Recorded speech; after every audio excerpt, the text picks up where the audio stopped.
What a long day.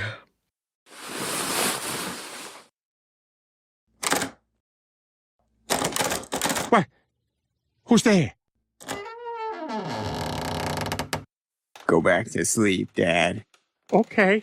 This is Moses, a 12-year-old baby boy in formal wear.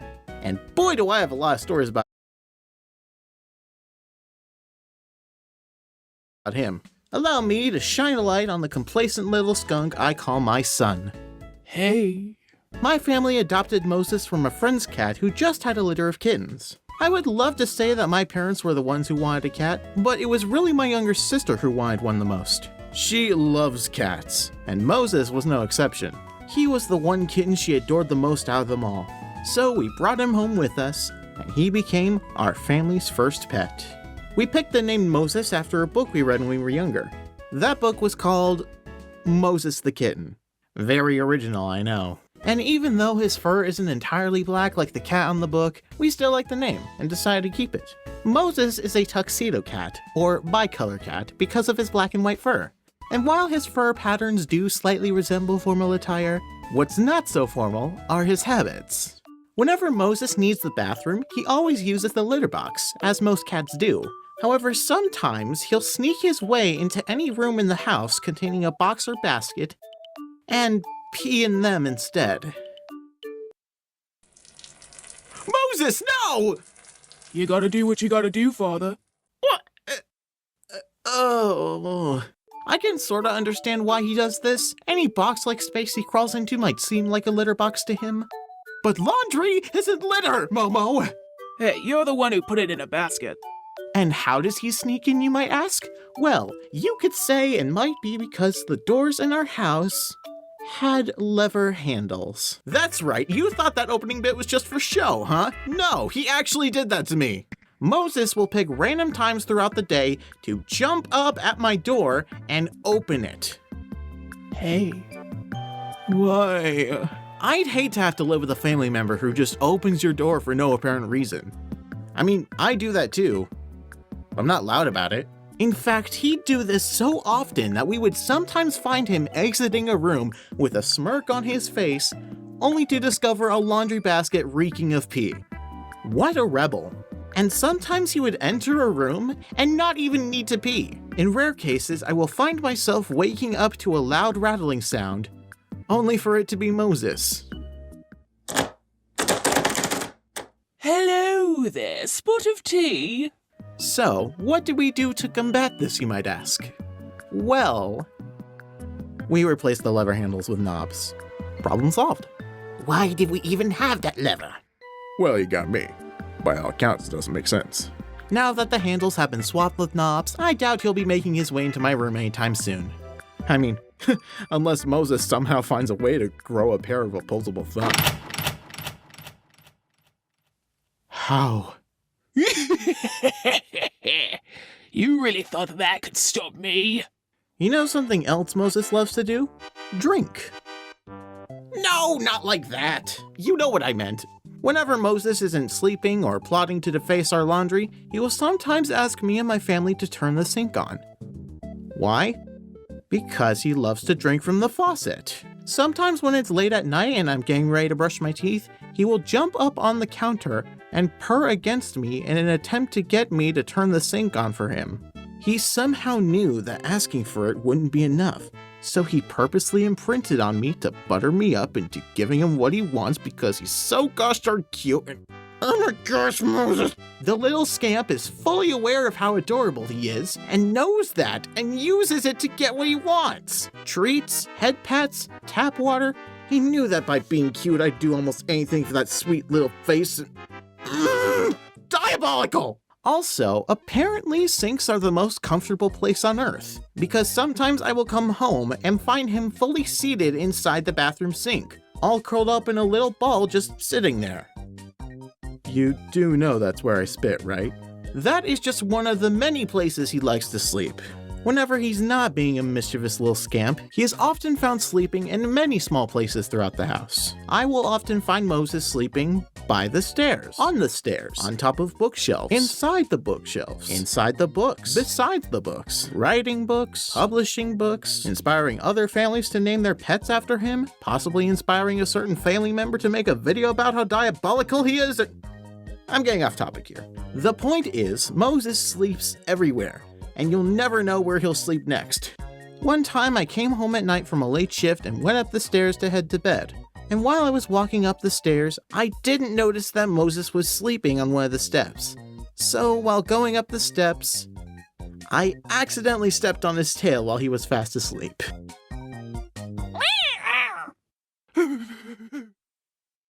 I had never felt so sorry for anything in my entire life. Momo, I'm sorry. Come back. We all said. It didn't help that we were both tired and that Moses had black fur. When it's nighttime and he sleeps like a bread loaf, he's practically camouflaged with the steps at night. I'm sure he still hasn't forgiven me for that accident that night. I'm sure you can imagine how things went the following morning. Oh, hey! Good morning. Yeah, I bet you'd like one, huh, Father? I'm so sorry.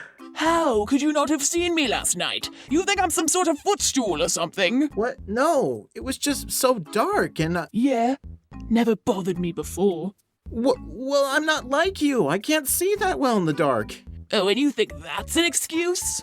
What? No, I just... You know, just for that, I'm peeing in your basket. What?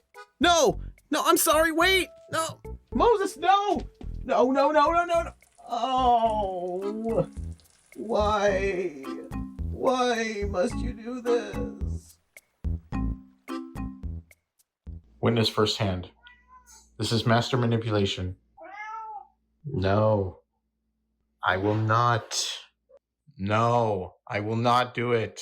You cannot make me. Get away from that. Okay, thank you so much for watching. Shout out to my sister Josie for being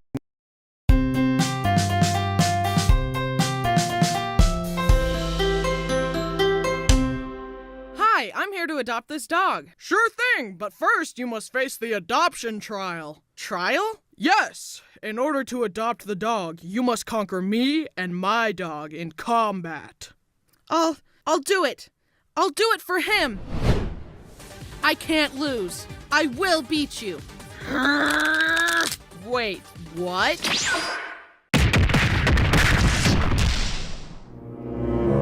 No. Wait. Well, that was a nightmare, and I'm pretty sure I'm bleeding internally and punctured a lung, but it was all worth it for you. I think I'll name you Bo. Hi, I'm Bryson, and this is my dog Bo. I've had him for about 1 year, and I love him. Today we're going to talk about some of the joys and pains of owning a dog. Bo, no! Stop! After deciding I wanted a dog, I searched a bajillion animal shelters and met several dogs, but when I met Bo, it was seriously love at first sight. His shiny, lustrous coat, his beefy head, his vacant expression, his muscular cheeks. How could I resist? But what really impressed me about Bo was that he could be high energy and goofy at times, but I could also get him to calm down. Bo is a stupid name! Bo, sick 'em! Actually, even the first hour of Bo officially being my dog was kinda crazy. On the drive home from adopting him, I was trying to check my blind spot, but all I could see was his big head in the way, so that was a pretty scary drive. Jesus, take the wheel! Bo is well trained now, but that wasn't the case at first. In the first few weeks of having him, me and my brother Braden ran into some problems. Basically, Braden tried to bathe him in... Thankfully, he's great at baths now and cooperates with us, but that first one was an uphill battle. I also didn't know how Bo acted around other dogs, so I was very cautious. One time I was taking him on a walk in the snow when all of a sudden we turned a corner and saw a dog. Bo bolted and I immediately slipped on ice, falling right on my butt and dropping Bo's leash in the process. Before I continue, put yourself in the other dog owner's perspective. A 70-pound pit bull is running full speed at you and the owner is incapacitated. You are moments from death.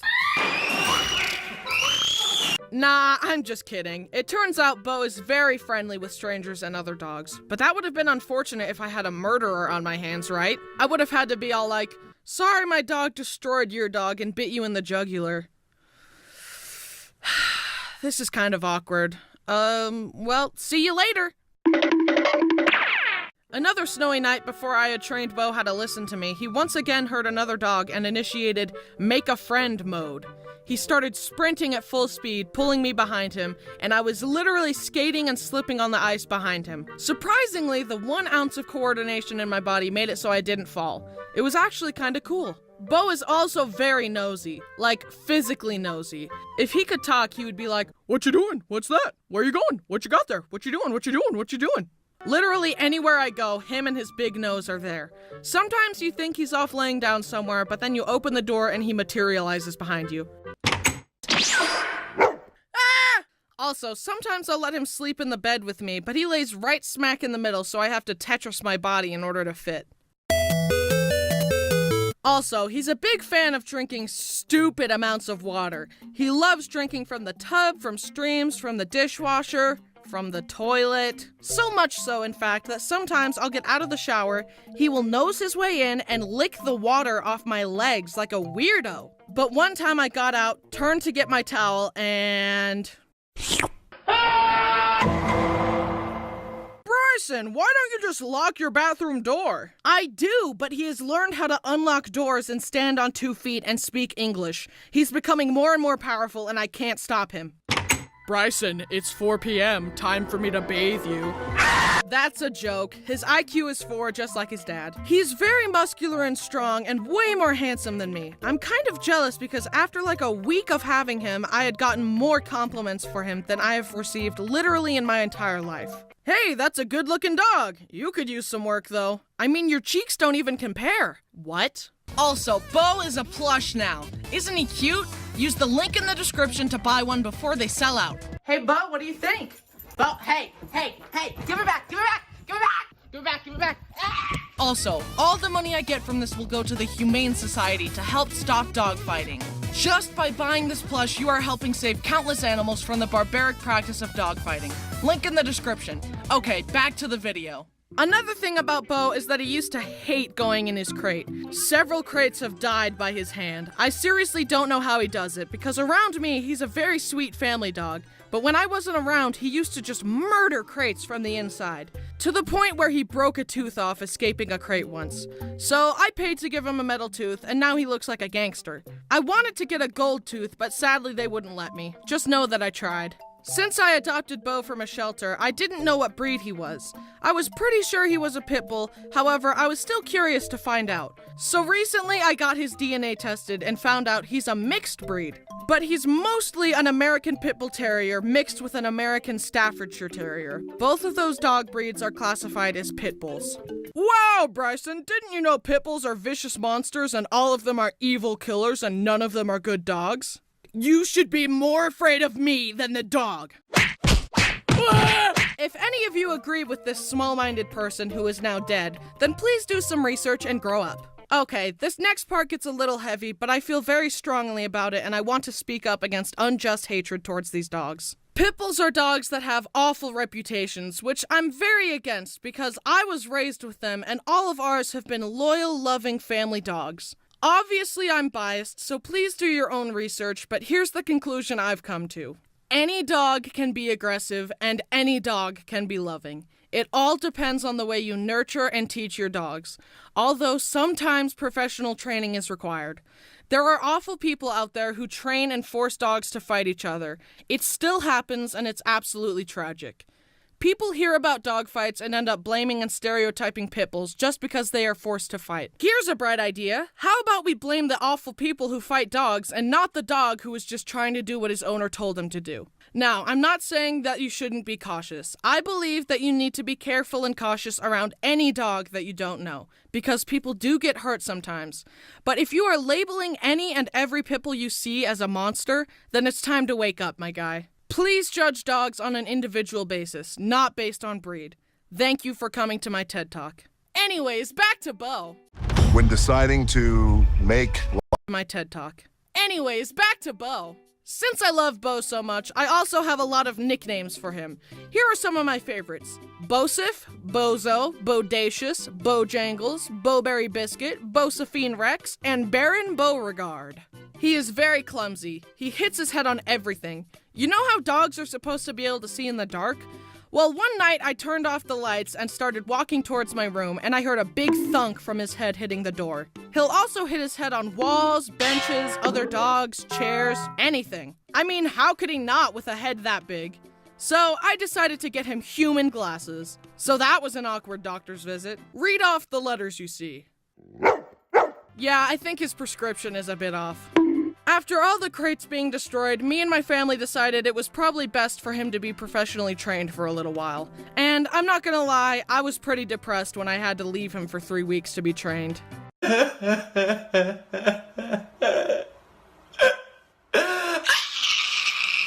He was doing good, but let's be honest, I'm no professional and he needed some better obedience. And I needed better training tactics. But I have him back now and he's better than ever and I'm never leaving him anywhere ever again. Well, off to my wedding. Bo, you are coming with me.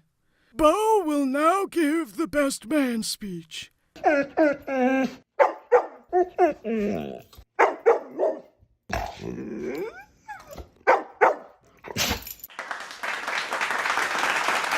In conclusion, I love Bo. He's my full-time best friend and I adore him and I would literally die for him. And if I see any of you making mean comments about Pitbulls, then I will appear in your room tonight. Ha ha, Pitbulls are stupid, vicious monsters. The only monster is me.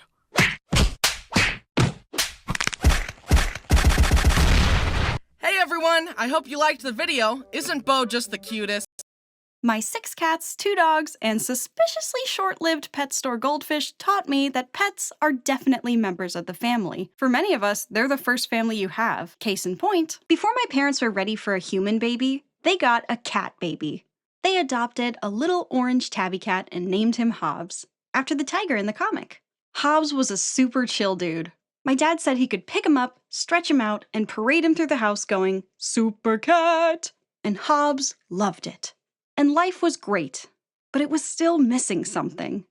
A dog! So they went back to the shelter and fell in love with a golden retriever, beagle, German shepherd, mystery mutt, who was found wandering the streets after a hurricane. She wasn't microchipped and she'd been at the shelter for a very long time, so it was a no-brainer. She'd be coming home with them, and her name was Katie. Hobbs and Katie were my parents' pride and joy for years. But of course, I just had to pop out and ruin the fun. Oh, no, honey, don't touch the cat's tail. Les, no, the kitty doesn't like that.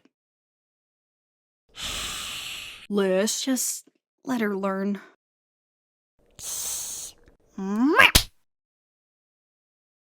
Cool. Okay, nope, we're not doing this. And that's how it went. I'd ask to be Super Hobbs' sidekick, he'd respond with a sidekick, and I would laugh. And as for Katie, we bonded over carrots. She liked them, and I did not. carrots are safe for dogs to have from time to time, but back then, my mom had to learn that from a book. Today, we have technology. And the best way to conduct your pet research is by using my browser of choice, Opera One R2. Opera One R2 is the fancy new update from Opera. You know, the super customizable, dynamic, free web browser, always designed with you in mind. With Opera One R2, you can find your perfect browsing aesthetic by first choosing the theme of your browser. Classic for those who like simplicity, Midsummer for a midnight sunny glow, or my preferred option, Aurora, with its beautiful northern lights and soothing colors to reduce eye strain. I like to customize this with an animated background, and I can adjust the intensity. It's still cool to look at, but it's not too distracting. Same with sound effects for different actions, like closing a tab. Ooh, yeah, that sounds nice. Speaking of noises, the music player in the sidebar, which supports Spotify, Apple Music, YouTube Music, Deezer, Tidal, and SoundCloud, now only requires a simple little hover to pause or skip to the next song. You can also use the pop-out feature to pop the player outside of the sidebar, outside of the browser, or just wiggle around your screen for fun. No extra apps needed. Whee! You can also make videos pop out and float nearby. Whee!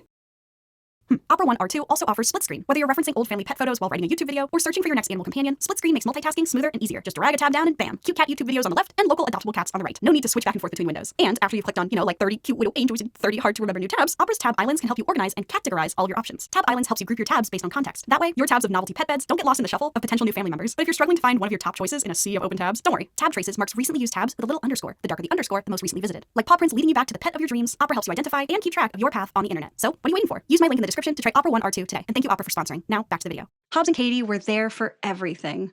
My first steps, my first words, even my first, second, and third birthdays, as well as my official promotion to Big Sister. But one day, my mom noticed Hobbs wasn't acting quite right. He seemed off balance and was having trouble walking. So my mom put him in his carrier and drove straight to the vet, right as a train was coming through town. It took forever to pass, wasting away the crucial minutes she needed. And by the time she got to the vet, it was too late. Hobbs had suffered a stroke and passed away in the car. It was a devastating loss. And although they were busy with 2 young kids and a dog, my parents couldn't imagine a family without a cat. I was too little to remember losing Hobbs, but I'm sure the house was pretty quiet without that super cat. So my mom and dad went to the shelter and adopted an adult black tabby cat, and her name was Maya. Super cat! Maya did not like Super Cat. Maya did not like my childish games. Maya did not like many things, or people, to be honest. The shelter said they knew very little about Maya. She was just a stray cat wandering around the streets. But the strange part was, she was declawed. Declawing is a very bad practice that is banned in many countries and thankfully isn't as common today in the US. It's a procedure where a cat's claws are surgically removed permanently by amputating the ends of their toes. It's like losing this part of your fingertip. Declawing can be incredibly painful and stressful for that cat to live with, especially considering they have to relearn how to walk right on those pain points. Pain, by the way, that may not ever go away and can be followed by arthritis due to the abnormal posture a declawed cat may end up taking. A cat scratching up your furniture is annoying, but please know that cats need to scratch something. Scratching is a normal cat behavior for expressing emotions, grooming their claws, and reducing stress. And there are a ton of things out there you can get your cat to scratch instead of your couch. Unfortunately, declawed cats are understandably very stressed after the procedure, but obviously can no longer release that stress in the way they are naturally supposed to. To make matters worse for Maya, after her owners declawed her, they clearly abandoned her, now with no claws to defend herself. A villain always has something up his sleeve. Don't have something up your sleeve. Yeah, I should bring out a creature, and this creature... They clearly abandoned her, now with no claws to defend herself. If that were me, I'd never trust a human again either. Our dreams of having another super cat like Hobbs were over, but we completely understood that Maya had every right to be the grumpy cat she was. Even though I never really got close with her, I'm grateful my parents were able to keep Maya and were committed to caring for her, even though she hated us like 99% of the time. Because that other 1% of the time when she wasn't so grumpy, when she'd rub up against your leg and let you pet her, when you'd be minding your own business and she'd hop up in your lap for a nap, those little moments made it all worth it. As the years passed and my younger sibling and I grew older, Katie's role as carrot catcher slowed down to the role of rug. She wasn't running around like she used to, she wasn't hungry for anything at all, and she just seemed out of it. My parents thought it was just old age, because she was like 12 or 13 at this point, but it turned out she had cancer, which is the leading cause of death in dogs as they get older. And although I wasn't old enough to understand why we had to say goodbye to Katie, it was her time to go. So I gave her one last carrot, a kiss on the head, and she went to sleep. And again, the house was so quiet with one less family member. It wasn't just my mom and dad feeling the loneliness. Us kids felt it too. We loved Katie and we missed her so much. Just like after losing Hobbs, my parents were hesitant to adopt another pet, but they also knew how much our family, especially the kids, thrived with pets to love and take care of. So one day, they adopted a 3-year-old Beagle Labrador mystery mutt named Molly. Unbeknownst to us, though, Molly's resume wasn't exactly accurate. Yes, she was the perfect playmate for young kids in the backyard. And yes, she was an amazing cuddle buddy day and night. But no, she was not at all trained. She was not taught to sit, or stay, or heel, or that the bathroom for dogs is located outside, not inside. And yes, this did become my parents' responsibility, and yes, they did their best to get her up to speed. But boy is it hard to potty train a human child and an adult dog at the same time. Which is exactly why they set out to adopt an adult dog and not a puppy. But they just ended up with a really big puppy. Not long after bringing her home, my parents had to make the tough decision to return Molly to her foster family. My younger sibling and I were old enough to remember this, but not old enough to understand why some people return the pets they adopt. We were furious with my parents. I thought you loved Molly. She was family. Why did you get rid of her? And our parents tried to explain. These are the kinds of hard decisions a responsible pet owner makes. Molly deserved to be with owners that had the time to help her catch up and be the best dog she could be. And our family just wasn't a good fit for Molly. After our sad goodbye to Molly, my parents firmly decided no more dogs. And no amount of perfect Nintendo rearing I displayed could change their mind. Even so, there was no denying the grumpy elephant in the room. Maya was great, but she was less like a family pet and more like a weird roommate. So my parents thought, okay, maybe we aren't a 1-dog, 1-cat household anymore, but maybe we could be a 2-cat household. After all, cats are a lot more independent. And they pee in a box. So in 3rd grade, my mom let me pick out a cat on Pet Finder, and I chose an orange and white 8-month-old kitty, and I named her Cheeto, after the superior cheesy snack. But when we brought her home, Cheeto was really timid and straight up afraid of us. My mom explained to me that new pets, especially cats, can feel this way after getting adopted, so it's best to give them a small, quiet room to get their bearings. So the computer room became Cheeto's room, and the cramped space underneath the futon became her hiding place. Every day when I'd come home from school, I'd tiptoe in, sit down, and hold out my hand for her to sniff. And sometimes she did. But she was still far too scared to do much else. She wouldn't even eat or drink if I was in the room. I could tell it was gonna take a long time for Cheeto to warm up to me. But I was willing to wait. So for weeks, I'd go into the computer room, sit down, hold out my hand, and wait. And right when I was starting to worry that Cheeto would become Maya 2.0, I felt a soft little cat head nudge my hand. I held back my screams of excitement. I carefully pet her. And that's when our friendship finally began. Instead of me waiting for Cheeto after school, she would sit in the front window of the house and, according to my mom, go bananas when she saw me walking down the driveway. She'd greet me with lots of headbutts, she'd hold my papers down while I did my homework, and she'd fall asleep in my arms like a little teddy bear every night. She was the perfect cat to complete our family. I loved Cheeto. And then, one day, while on a walk, my mom came across a mommy calico cat and her kittens. They were seeking shelter in an abandoned house and looked pretty skinny, so my mom rushed home to grab some water and cat food. But when she returned, animal control was there. So my mom begged the worker for a kitten, and she was handed a tiny little calico. When my little sibling and I came home from school, we were ecstatic. But when Dad came home, he saw it differently. 2 kids and 2 cats was the perfect family formula. But this kitten was so cute! Who would say no to that little face? Oops, let me try that again. But this kitten was so cute! Who would say no to that little face? So they compromised. We would foster the kitten until another family adopted her. And since my mom found her, she got to name her Phoebe. My mom got in touch with a local fostering organization, she filled out all the paperwork, and she took Phoebe to her first vet visit. It was there they discovered Phoebe didn't have a tail. And not like she was a bobtail, like she had no tailbone. Even humans have tailbones. Phoebe was a Manx, a breed known for being tailless, and she had Manx syndrome. Turns out having all those butt bones and butt nerves are a huge help in, using your butt, like knowing when it's time. So yeah, she was a very, very messy cat. In addition to her litter box issues, she also had a ton of food allergies, which really didn't help. It took years for my family to figure out the right brands, the right protein, Wait, you fostered her for years? Yeah, she wasn't the most popular cat. So it took a while, but eventually Phoebe did get adopted.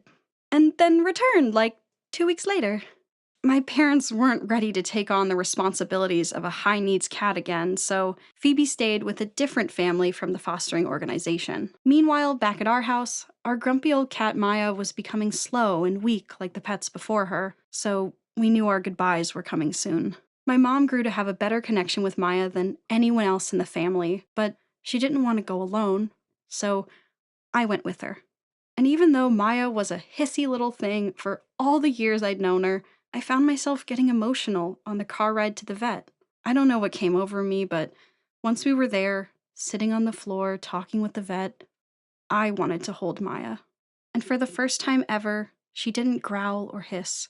She let me pick her up and lay her down in my lap. I pet her, I kissed her head, and soon she fell asleep. And when she was gone, I found myself crying so hard. I thought my mom would be like this, but no, it was me. And I still get choked up sometimes when I think about Maya.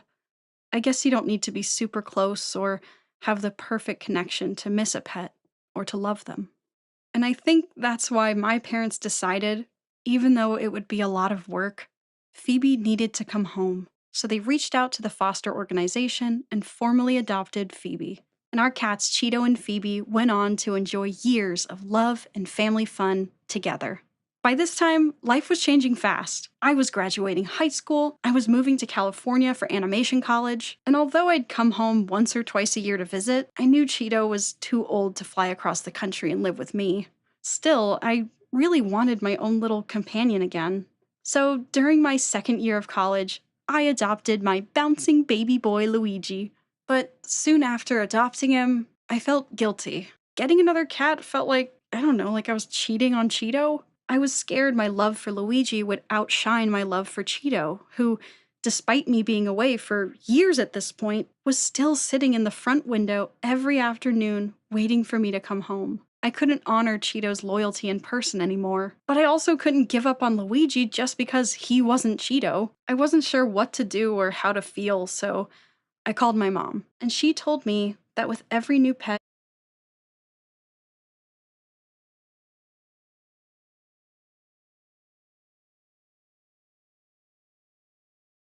that she's loved throughout her life, she's felt the same worries too. But she said, every animal you love is different, and you'll find that love in different ways. At first I wasn't sure what she meant, but Luigi did a great job explaining. He doesn't always greet me with headbutts like Cheeto. Instead, he prefers to scream with glee every time I come home. He doesn't hold down my papers while I work. He insists on helping, even if I don't need it. And although he doesn't sleep like a teddy bear in my arms, he continues to find new and unique ways to get comfy right next to me. I learned this lesson in love even more with my second cat, Junie. She doesn't just cuddle with me at bedtime, but also at any point she possibly can during the day. She doesn't just wait in the window for me to come home. She drops everything to make sure she's first to say hello. So when I got off a 13-hour flight on Christmas Day, 2018, and my family texted me that Cheeto had suddenly passed away due to acute kidney failure, my mom's words echoed in my brain. I fought the urge to feel ashamed when I saw Luigi in the window, meowing at me when I returned home. I reminded myself it wasn't selfish to hold Junie like a little teddy bear that night. And every time my cats purr, meow, or hiss, and every time they fall asleep next to me, I feel the love I have for them and all the pets who came before: Hobbs, Katie, Maya, Molly, Phoebe, and Cheeto. I love them, and I carry that love with me everywhere, with every new pet I meet or adopt. Over time, the sun causes 4 times